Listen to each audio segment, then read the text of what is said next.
Hello everybody.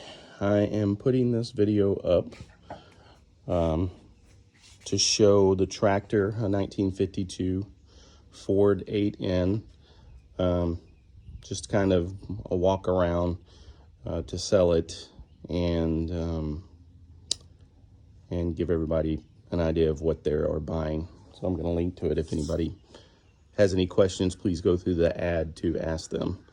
It's in Mount Pleasant, Texas. But this tractor is my sister's. I started working on it probably about 2 years ago. Got it up and running, and then it was just, honestly, it was just too much for them to try to shred with or use the brush hog. I did it for them, no problem. But she's had some medical issues, so she can't do it, and her husband doesn't do that kind of stuff. So anyways, 2 years ago, I replaced all the plugs, the cap, rotor, spark plug wires. I did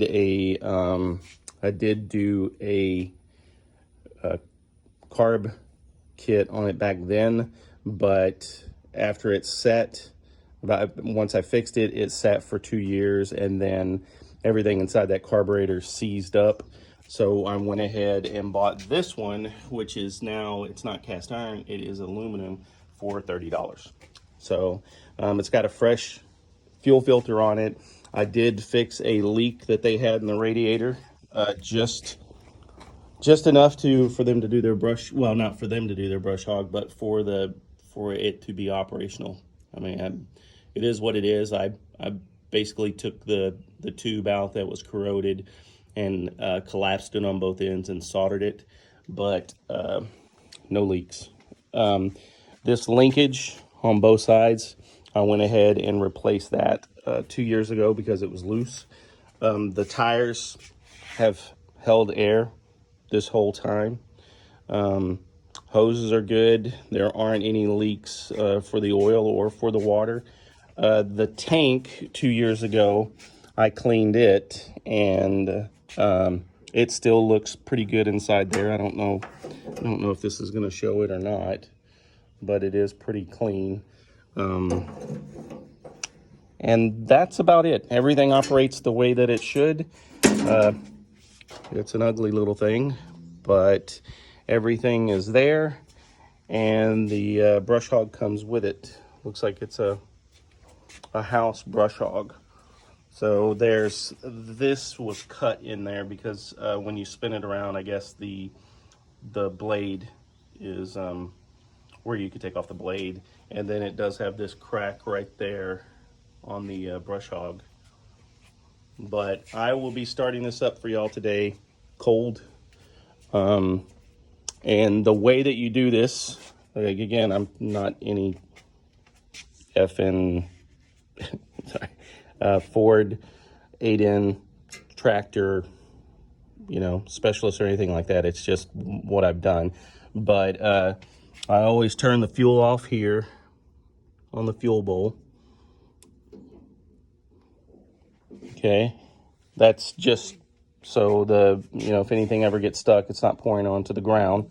And then this what I'm doing right here is to a toggle switch it's bypassing the toggle switch that I put on, because I heard that if you left the key on and the points were just at the right place, you would burn out your points. So I put the toggle switch in, and it used to be lit, that it would tell you that it's turned on. So I would turn it off and then turn the key off too, okay? So what you have to do to get it started is you hook up the alligator clip. I don't know if I'll fix that before someone comes and buys it or not, or replace the toggle switch on it. And one more thing, I replaced these gauges 2 years ago, and this is a 12-volt negative ground tractor. But yeah, I did replace those gauges. Anyways, so I'll go ahead and fire it up. I don't know if I'll remember anything after this, or anything else about the tractor that I'll put in here, but yeah, if you have any questions, just reply to it in the ad, okay? So clutch is in. The key is turned on now. And I guess we're about halfway on the throttle. It's in neutral. I'm gonna have to put it down, but to start it, I'm gonna have to pull the choke out, okay? And I'm gonna go ahead and just set it down for a second. And then you kick off that little dimmer switch looking thing. I'm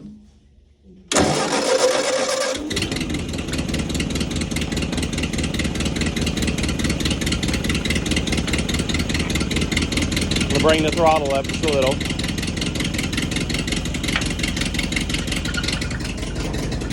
All right, we're back. So the brush hog works like it should. PTO works like it should. I haven't put on this pipe yet from doing the carburetor work. And the one thing I will say is that it warms up to about 145 degrees. And this tube right here, I was told it's not an overflow tube, that they actually used to use it to off gas. I don't know what that means, but basically for it to push the gases out of that.